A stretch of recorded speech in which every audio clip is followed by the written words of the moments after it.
Hey guys, it's Cara. Welcome back to Cara Joe Plans. Today we are setting up a paycheck bill tracker. This is actually, I believe, the third paycheck for October.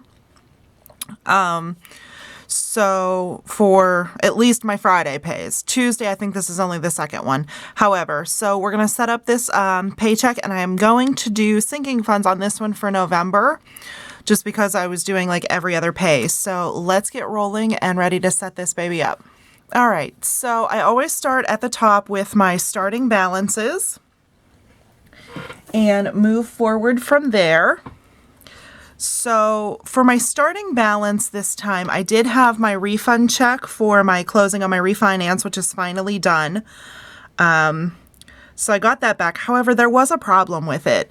So my old mortgage company was supposed to pay my school taxes in September, and they didn't. And when I called them, they were kind of pretty rude with me, and they're like, well, there was a payoff request put out, so we froze your escrow. I'm like, well, that's funny because you didn't freeze the payments I was making to you. I said, well, my school taxes are going to be late if you don't pay them. So they unfroze the account and sent the school tax payment in, and it made it on time. But my new mortgage company had not run a new report and had still record that the school taxes weren't paid. So they deducted that money out of the loan that I was getting from them. So instead of getting that money back, it's floating around in space right now. And I'm going to have to chase it down. My tax office doesn't seem to be too cooperative with just cashing it and giving me it back. She sounded like she was going to send it back to the mortgage company, and then I'd have to chase the mortgage company to get the overage of my escrow refunded to me. So pending, I should be getting the amount of my school taxes back at some point as well. I just don't know how or when. But anyhow, I did get part of my refund from closing my refinance, and then my starting balance from my account. So those two added together should be around $1182.47. And then my second income source is always $693. And then my pay, since this is a third pay, I'm not really sure exactly what it should be, but I estimated based on my hourly rate and kind of like the percentage of taxes that have been pulled out from my other paychecks, what it should be. So my kids are outside. If you can hear them in the background, they're playing. So anyhow, I'm figuring that I'm going to get about $11.55 on my paycheck. So let's get a total for those numbers there. So my incoming income should be around $30.47 from whatever carried over and what is being added by the paychecks. So my Massage Envy bill goes out, and that one is always, I always want to write this in the date. It goes out on the 3rd. It's $65. Sewage is going to be $40.20. Barclay, this is the initial payment that I make to them every month, is going to be $200, and then I do a debt snowball to them as well. Xfinity is going to be $112.79, and People's will be $107. And then my water bill is also going out. I don't remember when, and it should be about $38. So let's get a total for the bills here. So my bill total down here should be $562.99. And if we take that away from the total incoming amount, we are left over with $24.67.48. And that will carry down to my envelope portion. So let me just carry that down. And then, so for my cash envelopes, I was able to fully fund my food envelope with leftover cash from other categories from last paycheck, so I don't need to pull any out for food this month. And then fuel, I think I have enough in there as well, so I'm not going to count those two.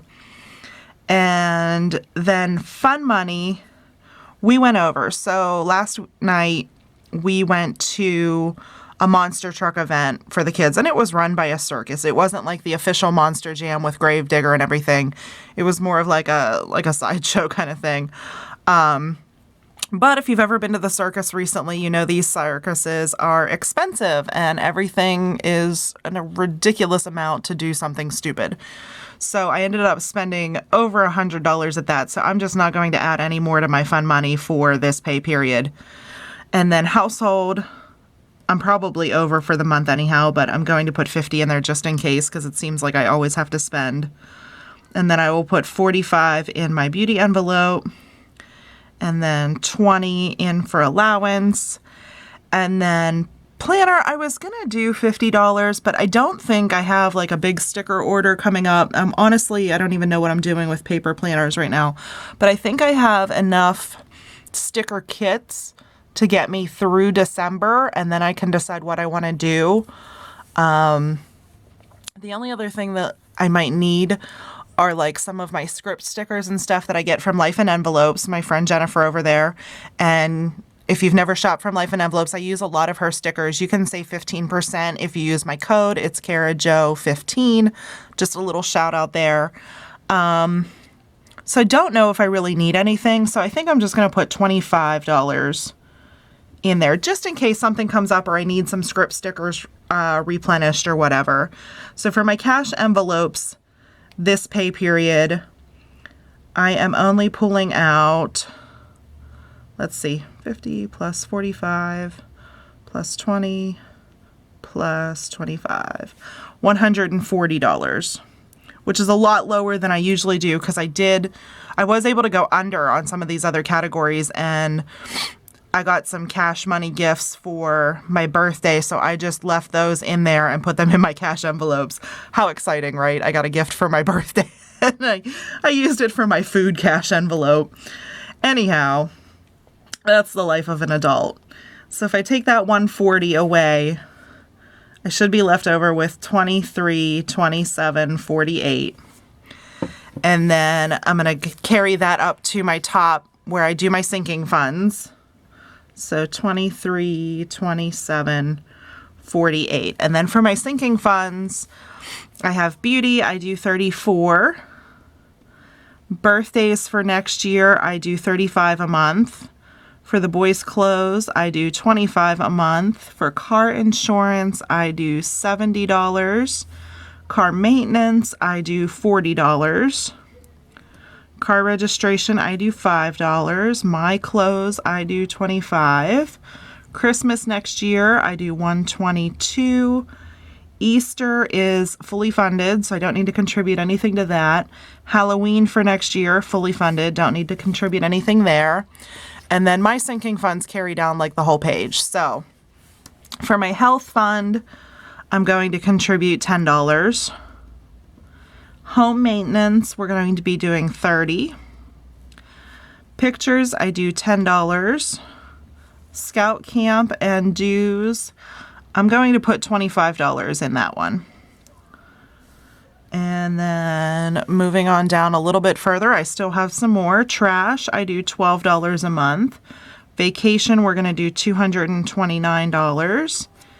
And then my vacuum I bought. I had fully funded that sinking fund last month, so I did get a new Dyson stick vacuum. And honestly, it being cordless is so much more helpful. I have 3 floors in my house, and I have a Dyson Animal that's 10 years old, and I love it, and it still works really well. Like, I don't have many problems with it. But hauling it up and down 3 floors and plugging it in, etc., was just too much to do every single time I vacuum. So I love the little stick vacuum. I've been getting the high traffic areas a couple times a week, and I'm very happy with that. So that was a great sinking fund that I did, and I was able to treat myself for my birthday. And so the last one that we have is Valentine's for 2021, and that one is done as well. So let me get a total here for our sinking funds. So our sinking funds will be $672. And if we take that away from our 23, 27, 48, we should have $1655.48 left over. And so something that is missing, a big something that is missing from this pay is my mortgage payment. Normally my mortgage payment goes out the end of the month. I'm pointing to it, you can't see it. Usually on like the last day of the month, the first day of the next month, my mortgage payment goes out. Because I refinanced and I don't know how it all works, whatever, I don't have to pay a mortgage payment this month. So that is partially contributing to some of this leftover. Some of it is because I was able to save in my cash envelopes and I chose to roll that over and not add more. So this is really putting me in a great position for November to make a really decent snowball payment probably. So we'll have to see where that goes. I'm really excited that my November sinking funds are going to be funded the last week of October, and I'm pretty excited about this budget. I am kind of toying with moving this to my iPad. Obviously I have the printable version of this and you can edit PDFs in GoodNotes.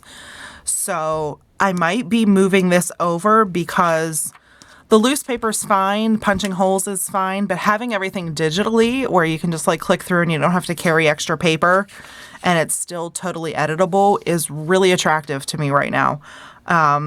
This past week with the iPad has kind of been like a game changer with me with how much stuff I can fit in there that I don't have to carry all these paper products.